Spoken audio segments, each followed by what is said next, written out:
Assalamu alaikum wa rahmatullahi wa barakatuh, and welcome to A Piece of Cake. And it's good to be back. I was off last week because I had to deal with a family commitment, and Abdurraheem carried the baton with brother Ilyas Kermani. And today, the reason we're starting at this time is because for those of you in the UK and across Britain, Maghrib prayer comes in at various times, starting from about, I think, 12 minutes past the hour.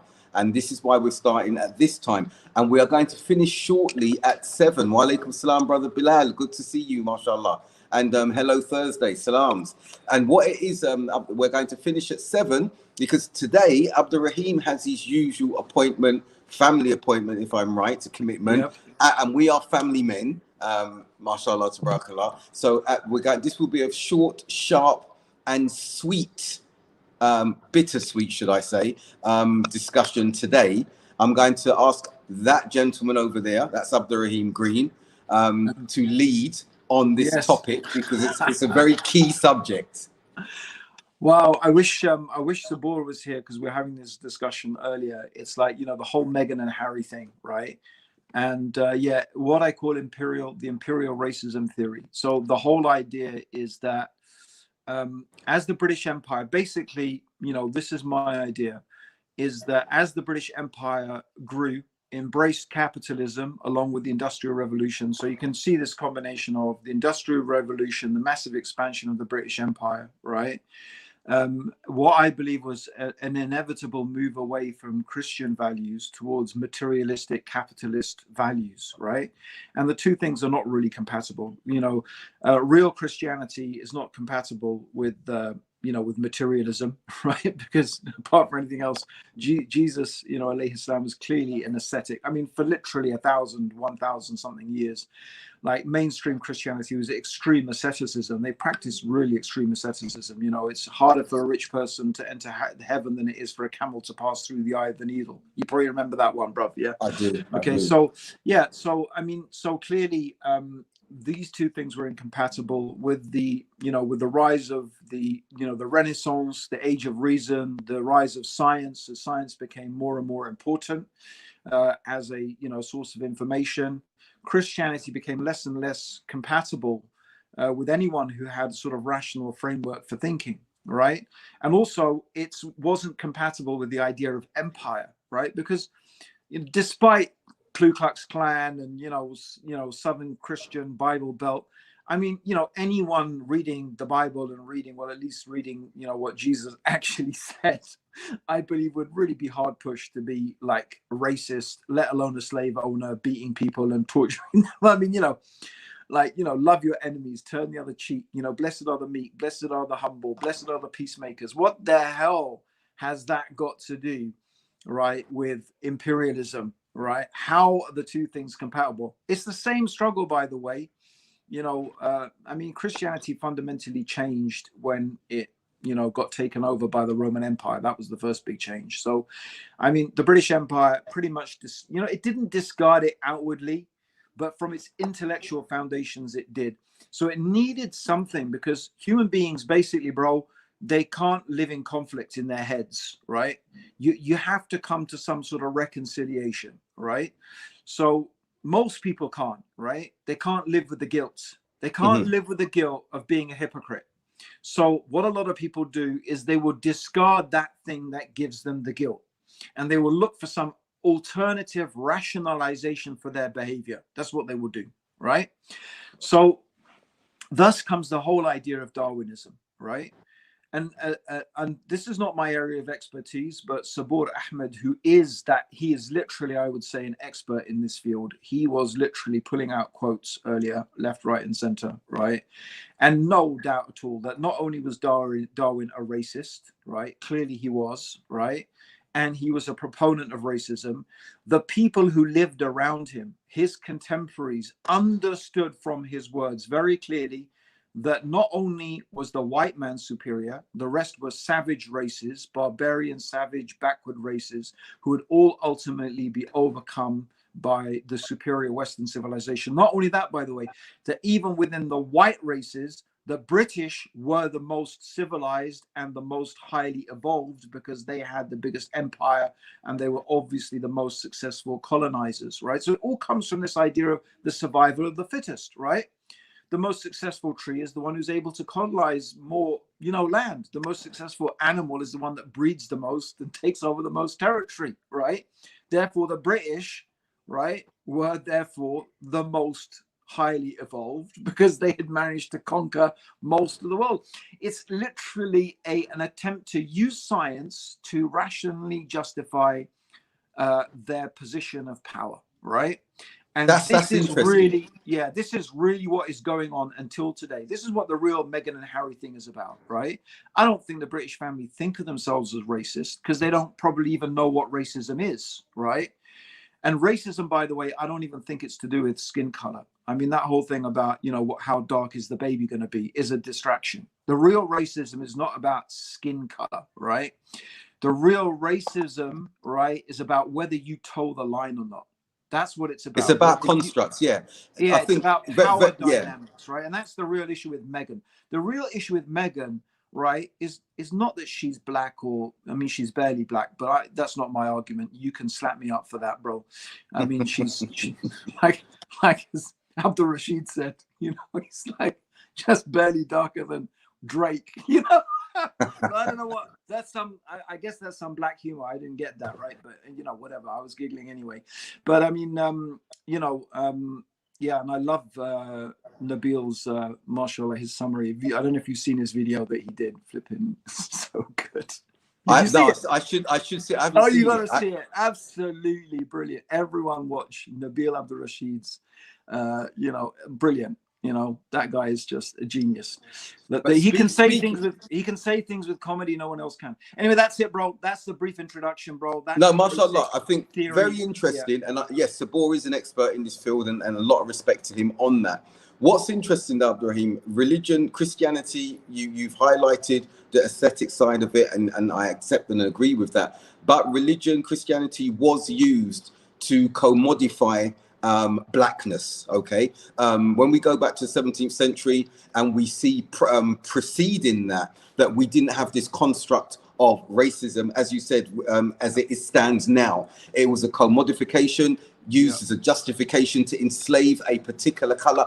Blackness was not even a term in itself in that instance as well, because in the 17th century, in America particularly, you had the Irish who were indentured slaves working alongside black African slaves in that particular instance, and they used to revolt together. But then the conundrum came for people like the founding forefathers and those who preceded them slightly, like Cotton Mather and these individuals, who then said, we have a problem. We've got indentured slaves, and we want to commodify slavery. We want to make commerce from this. So we need to have a hierarchical structure. And then what they saw is that the Irish then became white by their complexion. We see, go fast forward to the 1950s, the Arabs, if you look at the US charters, were then considered white. And there was this whitewashing, literally, not only of history as we speak about it, but with regards to this commodification. And I think that what you're saying makes a lot of sense. And I can understand that the science, the so-called science of eugenics, came about to legitimize legitimize exactly what Darwin was saying, and all of this was post-Enlightenment, because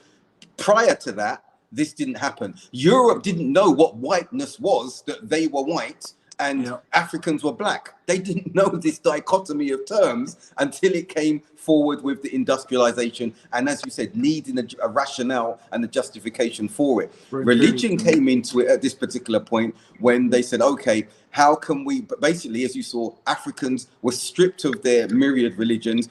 A significant minority were Muslim in that particular instance, and they brought Christianity. And if you look at how it was propagated in America amongst slaves in that instance, Cotton Mather, you have to look up him, his history, the witch hunt with the Salem witch hunt and everything. And what was discussed then is that those who were pro-abolition said that we have to see these are humans. These Africans are like us, they're humans. But what the only way they could become free and elevate themselves was not to remove their color, because that was impossible, Yeah. but their souls could become white theoretically. Yes. And this was This is it. a dawah, if you like, from those pro abolitionists to say, look, if you become Christian, your soul becomes white, and therefore it is abhorrent to enslave a white-souled black human being. And then Yeah. you had black people subscribing to that for Yeah. freedom. I think it's Phyllis Wheatley, or a poet, and she was very articulate, and she got her freedom, and her poetry spoke about her soul being white, and she was lauded as an example. You even had someone, Abdurraheem, and Well, that's very interesting, bro. I there's a case honestly there. wish you had come on to Clubhouse and said that, bro. That's amazing, bro. That is just amazing, because that anyway, sorry, go on. Yeah, that's So just at that's that just time, amazing. in that Yeah. particular era, you had an individual who had vitiligo, okay, and then it fed into the theory of Yeah. the racists then, that okay, look, black people can become white. It is something, and they had the eugenic, that where you were born, where you Yep. were raised. There was that Yep. theory that if you were born and raised in Africa, that you could become lighter and whiter generationally if you moved to a colder climate, and if you were white in that instance and moved to a darker climate, that you could become darker. All of these unfounded theoretical platforms, but because they hadn't been tested, they got sway at that particular time. But Abdurraheem, we're going fast because we've got a lot to cover, and we're talking about where we are in this instance. I want to read something here. I've got, these are from my notes and everything. And what I was reading here from, I think it's, I called it 21st century blaxploitation. Although with commodification of black cultural forms, because now in today's age, Abdurraheem, we've still got commodification taking place with black people, rap music, nihilism, all of these things here are still, they're just this is exactly, this is just following on from the commodification before. The problem that we have now is that many black people, or significant number of us, we go along with that that commodification. We do it to ourselves. It's almost like self-immolation, because we are fitting into compartmentalization that society is giving to us. We are not breaking that mold. When we come to Meghan now, I'm going to say something here that may shock people. I've been discussing it with my wife and everything. Now, Meghan is playing to her blackness selectively. Okay, this is one thing that is very clear. She's because when you look at her in college days, she went to the white sorority. She didn't go to the black one. She went to the white one. And I suppose that those who are biracial can traverse whichever way they want to traverse. So now, okay, her wedding, blackness, black excellence, that was beautiful. We all loved it and everything like that. But let's not fool ourselves that we are being taken down a particular path to an extent, not by Harry, but by Meghan. But on the flip side, as you said, the institutionalized premise of racism is there amongst the royal family, who were German in the beginning, actually, but it's there amongst that particular family, and it's so steep, they cannot recognize that they are racist. I genuinely don't think they think of themselves as racist. I know, because likewise, I come from that background, right? I know there was this casual racism, which again, Nabil Abdurraheem has such a good joke about it. It's like, yeah, I'm entitled to like 4 a day. It's only casual, right? But it's like, it's honestly, this is what you said is so powerful, bro. And I mean, great minds think alike. Not that we're great minds, but bro, co-modification. I love that. I hope I remember that term. And this is exactly my point, right? I don't think they give a monkeys about how black you are, brown you are, whatever. I don't think they care, right? It's about co-modification, right? They're fine with it as long as you allow yourself to be co-modified, right? Right. That's what the issue is. It's about power, right? Yes. And as long as you submit yourself to their power structure and you agree to fit in, and I think, maybe Meghan got a wake-up call, right?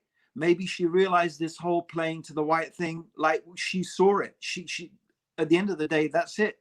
She reached the ultimate peak of where you can get, even as a white person, right? You Right. know, like if you really believe in, you know, Darwinian evolution from the racial perspective, and that God is an Englishman, then flipping heck, right? Then the royal family, that's it. They are, you know, like from that. I don't mean it literally, but that's the supreme. You know, The epitome. That's the the epitome epitome, of, right? yeah. So she married into that, right? And she must have got a wake up call, bro. She must have got a wake up call, because I think this, my personal theory is that the real issue is that Meghan was not ready to toe the line. I mean, she tried, but then I just thought, she thought, stuff this, man. This, what the flip is this? Like, anyone can get an epiphany like that, right? Right. I mean, look at Harry. Harry himself was a flipping dressing in a Nazi suit, calling people ragheads, right? And you know, like, is flipping pretty racist. Yeah, no Yeah, doubt we about it. saw that. Yeah, that's right. Yeah, I mean, Obviously, falling he's in love obviously with Meghan. changed, Yeah, you he's know. changed. Obviously, falling in love with. Look, racism is at play with the media. Okay, that's clear. We cannot argue against that. I think that's very, very clear. Piers Morgan, maybe he used to fancy her and she rejected him, and he's got his personal finger going on with her. But there's another area here, Abdurraheem, that I think that people need to hear this. The psychosis of whiteness. What is that? And the author of the book that I read concerning it, Okay, go on. whiteness is in the Yeah. DNA of the social system. Yes. Therefore, Yes. overcoming whiteness is impossible because it is a product of the structural condition. A psychosis Bro, what? was to Wait a minute, ensure. bro. You should have been. Where were you, bro? Okay, I'm now. this is Robin DeAngelo. You've got to hear this. I've got to continue. So let me go. I'm going to rewind and continue. Yeah, the go on. sentence. Say it again. I want to hear it again. Yeah, go on, bro. Whiteness is in the DNA of the social system. Therefore, overcoming whiteness is impossible because it is a product of the structural condition. A psychosis caused to ensure the system remains intact. Absolutely. There's no reasoning with a psychosis, just as there is no point in engaging in a rational debate with whiteness. Bro, 100%. I can't even say 100% because, like, is anything 100% except La ilaha illallah? But like, that is so totally on point, and I really agree with that. The only thing I disagree with, from one perspective, so it's not 100%, it's 99%. There is a way out, and I think, you know, I think the way out is Islam. If you really embrace Islam and you really accept Islam, right, then you have a paradigm shift. Because, I agree. And that's only because you have left the power structure. And this is something I actually raised. Like, when I became Muslim, and I'm not like crying, oh, poor little white boy. I'm, you know, people are being racist to me, right? Honestly, believe me, I'm not trying to compare my life to anybody who suffered racism. However, I'm just saying that I think I could have a little bit of taste of it from the perspective that, as a white guy leaving the white power structure, so people have got to understand, when a white person from my background becomes Muslim, right? It's like, what the hell? You are a traitor, right? Yeah. And not only a traitor, you're looked upon with complete. People don't get it. Like, why would you join those primitive brown people, right? With their backward religion, with everything is backward about it. The way they live is backward. They eat with their hands. They squat on the toilet, right? I mean, even though this stuff is all proven to be actually good for you, but forget it, right? You know, they look at the way they dress, they smell. That you've joined those people, right? Because that's the limit of their thinking about it, right? So you become a pariah, right? Then you move into this realm, right, where you now are the powerless one, right? When I've moved out of my privileged white, you know, elite background into the masjids, right, run by Pakistanis and Bengalis, right, I was no longer the privileged one. I was under their power. I was under their power structure, right? And bro, I got it. You got it, and I got it. You got the, you know, the black ethnic racism. Racism. At least, bro, you had the Bilal, right?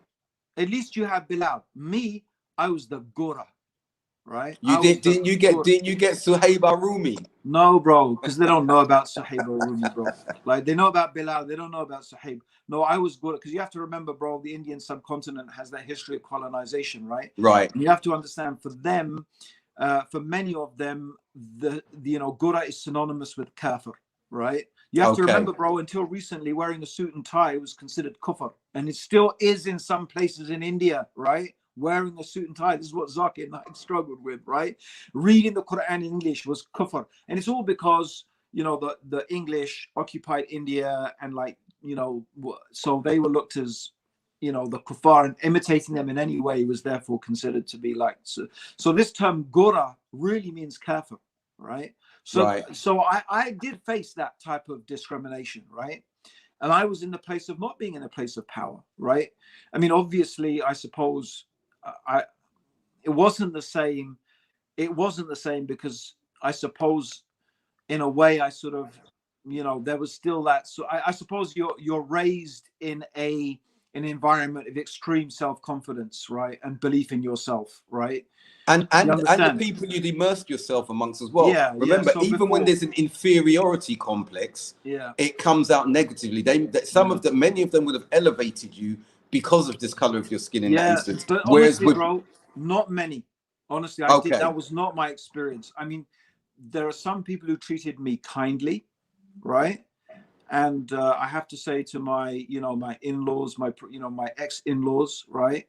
They treated me really well, right? They were happy. They treated me amazingly. They didn't treat me badly at all, right? They didn't have a problem having a revert. And there wasn't many of us, bro. Like, there were not many white guys who had become Muslim in those days. There's literally a dozen of us. But Abdurraheem, on what that point there, before I came embraced Islam, my world didn't have any Asians in it, any Pakistanis, South Asians at all. Zero. No, one, only one. And that's when we started considering it was part of our gang, if you like, and he wasn't really practicing. But what I want to speak to, because I'm mindful of time in this instance, but you said something about the 1%, and I agree 100% with you on that. And I do agree 100% on you on this. When we examine what happened at the time of the Prophet ﷺ, when the revelation came, and we saw the gradual dismantling of the Meccan society, the debates they were having amongst themselves about Prophet Muhammad ﷺ's message and everything like that, and the revelation. And we saw gradually that dismantling and the emergence of Tawheed and the purification of the ideological premise of belief in Allah subhanahu wa ta'ala. And we saw a system collapse. Okay. I agree. That is the only way that this structural racism and xenophobia, as one of them correctly highlighted, which is the foundation of racism. Okay, that resentment of others, that fear of others, and everything. We saw that with Iblis. But the way that this will be removed, and it's revolutionary. And at the time when Islam came, it was revolutionary. Is the dismantling of the infrastructure of societies that are founded on this, and Tawheed emerges. My contention, exactly, bro. My contention is if we agree, and most intelligent, open-minded, thinking people will agree, Muslim or not Muslim, that Western society is institutionally and endemically racist. Yes. Right? It is ingrained. It is not about the people, right? And it's not about the people. Like Harry said, the English people are not racist. Like, it's not about the people. It isn't. It's about the ideology that is fed into the people. And he says the tabloid press and this and that. It's not even the tabloid press. It goes way, way, way beyond that, right? It is a whole ideological underpinning that is in the textbooks, the history books, what is and what is not taught in history. And who teaches colonial? Who teaches? They avoid teaching colonial history. They don't teach it because people would feel so embarrassed and ashamed of their past if they just taught a little bit of the truth about it, right? And Abdurraheem, to speak to that, which is going to blow your mind again. I was just going to say, bro, so the only way, sorry, bro, to agree with you, the only way to remove racism when it is structural and endemic is to change the underlying structure. Anything else is, to use the phrase, whitewashing. Exactly. But Abdurraheem, you know what? To speak to exactly what you're saying again, my research, listen to this and you're going to smile when you hear this. I'm already smiling. Imagine a pier stretching out over the water. Viewed from above, the pier appears to simply float there. The top of the pier, the part that we can see, signifies the surface. Yet while the peer seems to float without effort, Effortlessly. Yeah. I'm tongue-tied. Oh, It yeah. is, of course, not floating at all. It is propped up by a structure submerged under the water. The pier rests on pillars embedded in the ocean floor. In the Yeah. same way, the pier sits on submerged pillars that are not immediately visible. The belief structure supporting racism are hidden from our view. To Yeah. topple the pier, we need to access and uproot the pillars. Okay, so going to more to what you're saying. Okay, when we look at the McPherson report, it defined racism in 1993. It can be seen or detected in processes, attitudes, and behavior which amount to discrimination through unwitting prejudice, ignorance, thoughtlessness, and racist stereotyping which disadvantage minority ethnic people. And I'm going to stop here. Yeah. 2 points here. Whiteness rests upon a foundational premise. The definition of whites as the norm or standard for human and people of color as a deviation from that norm. D'Angelo further stated, being perceived as white carries more than a mere racial classification. It is a social and institutional status and identity imbued with legal, political, economic, and social rights and privileges that are denied to others. Yeah. Therein is what needs to be dismantled. Yeah, and I'll listen. I'm going to be honest, and we've had this conversation before, right? As a person who benefits from white privilege, you ask me, bro. Go and ask me, Abdurraheem. Do you want to give up your white privilege? Of course you don't. Of course. Do you know? Like, of course I don't. Of course I don't. Like, who wants to give up that comfort and that security? And it's like. But can I say one thing? The flip side to that, Abdurraheem. I'm glad, and I respect you saying that. Really, you know, you benefit from it. Like you go around the world, and you are treated differently because you're white. But Abdurraheem, shall I tell you on the flip side of that, something you may not have heard? Yeah, tell me. In the same way you would not give up your white privilege, yeah, I would not give up this black, revolutionary, resilient characteristic that comes with blackness. I wouldn't give that up for the world. See, that's the problem with you black people. You're just troublemakers. You see, you won't just submit. You won't just do what the police officer says, bro. Never. Like if you just did what he said, you wouldn't get in trouble, would you? And that's why Islam is so beautiful, because Islam is about challenging the status quo that is not premised upon the worship of Allah and the foundation being Tawheed. So being black, being Muslim, being rebellious, being revolutionary. If you said, and I'm saying honestly to you, and I swear by Allah when I say this, if you said, we'll give you whiteness and you can have white privilege, I'd say keep it, mate. Well, you know what? All I can say to this, bro, is honestly, bro, I'll be honest, yeah. Allah knows how weak I am, right? That's all I can say, right? You know, Allah knows, like, if I just, that's what it is. I think, I couldn't handle poverty. I couldn't handle, I couldn't handle the sort of poverty that some of our brothers and sisters are in. No, I hear you. And I probably couldn't handle being black because I'm just too weak, to be honest. I'd crumble. So I just think that, wherever Allah put me, I am what I am, right? I won't lie. I feel a bit sick. I do. Because deep down inside I know from our deen we're all brothers, right? We are brothers, right? And but you, Abdurraheem, you should not. What can I say, man? Abdurraheem, I hear what you're saying. Jazakallah khair for that. That's beautiful. But you should never want to be anything other than what you are. Likewise with me. No, but I do feel sickened by white privilege, and I do feel sickened by the fact that privilege rests upon, right, the oppression of others, bro.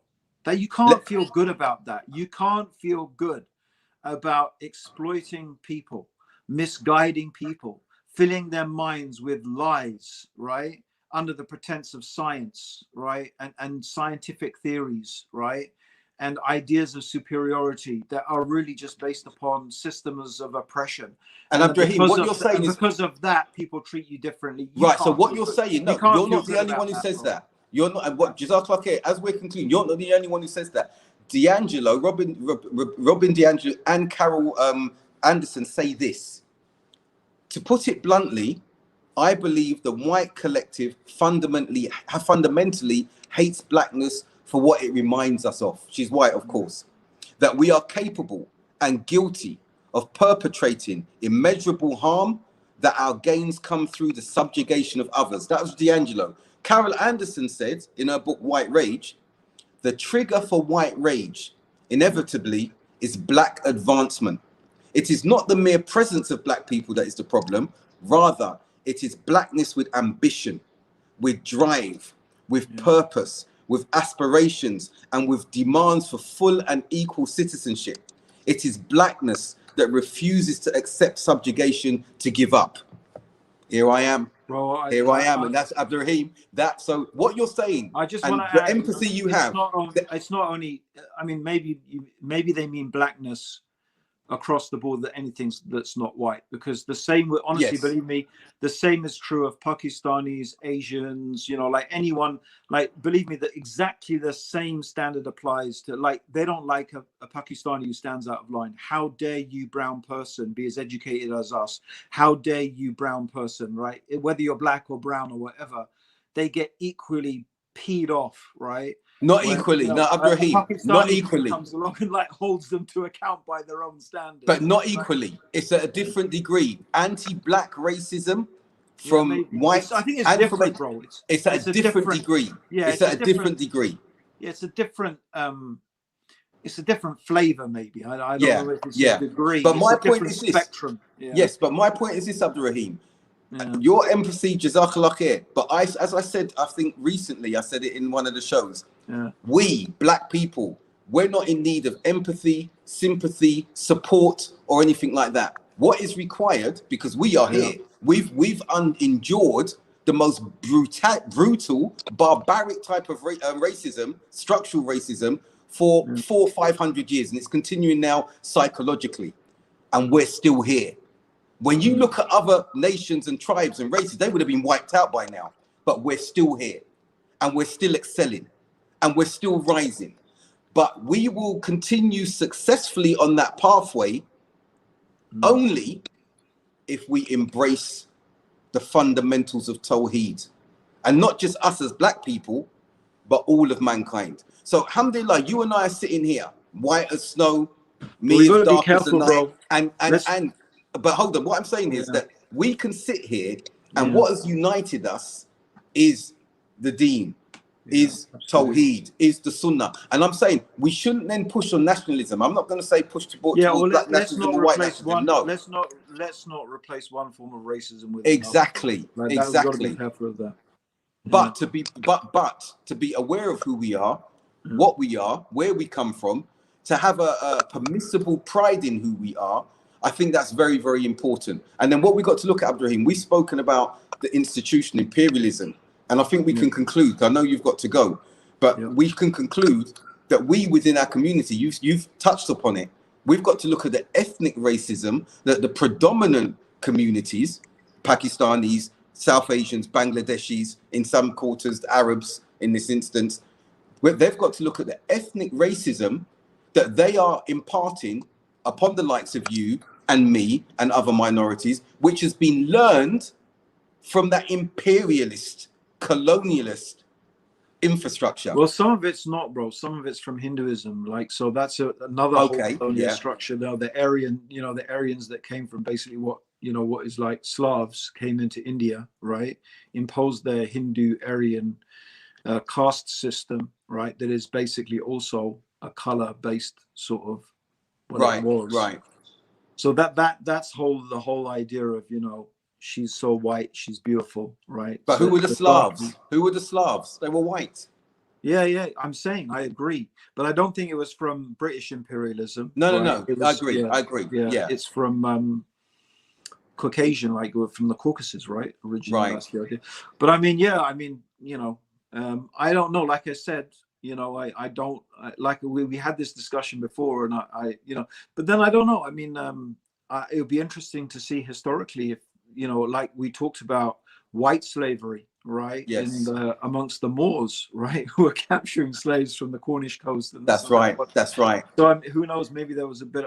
But I don't think that was racist. I don't think Islamic slavery, or when to call it Islamic slavery, but slavery in Islamic civilization was ever a racial thing, right? It was just a ideological conflict, right? Between it wasn't. I think there were elements of racism. I think racism did come in. We have to be frank. I think it did come in when we looked at what started happening on the African continent with the Arabs and the Africans in that instance. And I think because they saw a different form of slavery that was prevalent in other parts of the world at that time as well. And we saw that slavery against Africans in that instance, and Arabs became part and parcel of that. I think that the racism did creep in. It wasn't purely an ideological premise that was there at the instance. And then we have to be open as well and put it in its context. Before we had other ethnicities coming into Africa, they were enslaving each other through battles and wars. But that doesn't mean that it was of the same nature that we saw with transatlantic slavery. It wasn't really racist, was it? It wasn't based upon like your it wasn't. Tribe, just tribal conflicts, like that's always happened in history. Exactly. Right? That's right. Like the Roman Empire wasn't essentially racist, right? There were emperors who were Arab. I think there were emperors who were probably black. They were African. They were black. Yeah. They were black emperors as well. That's right. Yeah. So it's sort of, it's not a totally new phenomenon. It has been used before in history, like I said, as we've seen in India. But I'm just wondering if there's any other examples of also almost the other way around, where in history, where blacks were the ones who had the power structure and were racist towards white people. Maybe the ancient Egyptians, I don't know, or something. It would be really interesting. Maybe it never happened in history because it was never like that. But I don't know. The construct that we see, some perversity of human nature that's not particular to like white people. It's just like human beings will use systems of control and power to manipulate others, right? I believe that. No, there is a lot in what you're saying there. We saw it in the Ottoman Empire as well, with regards to some of the armies that arose that were fundamentally developed from slavery of different kinds. But what we saw with transatlantic slavery has never been witnessed before. The extent of what that was predicated upon has never been witnessed in previous annals of history as it relates to slavery. So it's a big discussion, Abdurraheem. And when we come back to the royal family, we come back to Meghan, we come back to all of that. As you said, this is not new. This is something that is plain. So, like, we know there's stories that Queen Charlotte actually was the first person of color in the royal family. It was a black queen. Okay, there's evidence there in that particular instance, but that's something that again was whitewashed until very, very recently. Okay, so there is history there, but the point is now the polarizations that are taking place with this particular issue is reflective of where we are societally. Yeah. Jazakallah khair, bro. It's been fascinating. What a real buzz. Sometimes, when you put a short time in it, you're just buzzing even faster than normal, bro. You're right, and I think it's been a good discussion. It's one I think that will be ongoing, and maybe next week we can look at bringing Sabor on and getting him to discuss these particular areas again. Me and Ilyas had a really good time last time without you, bro. Sorry to say. I'll see you in 2 weeks then. No, I heard it was very good. I think you and Ilyas should have a ding dong together, man. We'll bring him in again because he's great, mashallah, and bring Sabor. Yeah, it'll be really interesting, bro. Definitely. All right, bro, everybody, this is Abdurraheem Green over here, and that is Abdul Haqq Baker. Oh, the camera's just, and that's Dr. Abdul Haqq Baker. And this has been what? A piece of cake. A piece of cake. Assalamu alaikum, everyone. Wa alaikum salam to Allah. See you next week, everyone. Wa alaikum salam.